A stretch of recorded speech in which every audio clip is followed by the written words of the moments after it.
зовут Седловская Наталья. По профессии я красильщик. Работаю на предприятии по производству текстильной продукции в городе Могилеве.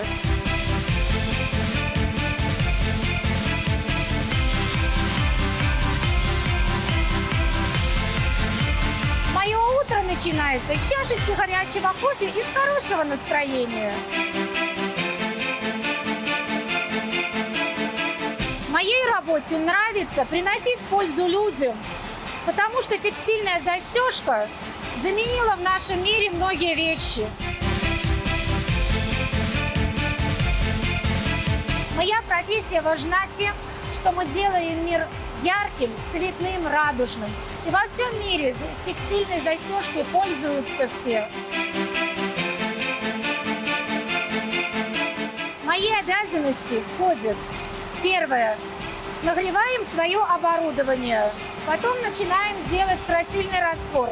Самое главное и интересное в нашей работе – это приготовление красильного раствора. Все мы помним в детстве, когда мы мешаем краски, например, желтый и синий, у нас получится зеленый.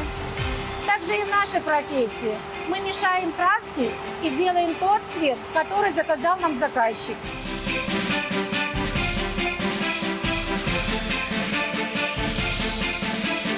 Закончила школу, поступила в училище, где и получила профессию красильщик. После училища пошла работать на предприятии и работаю уже 24 года. Коллектив у нас дружный, ответственный, веселый, большой. А хорошие отношения руководителей – это самое главное в коллективе.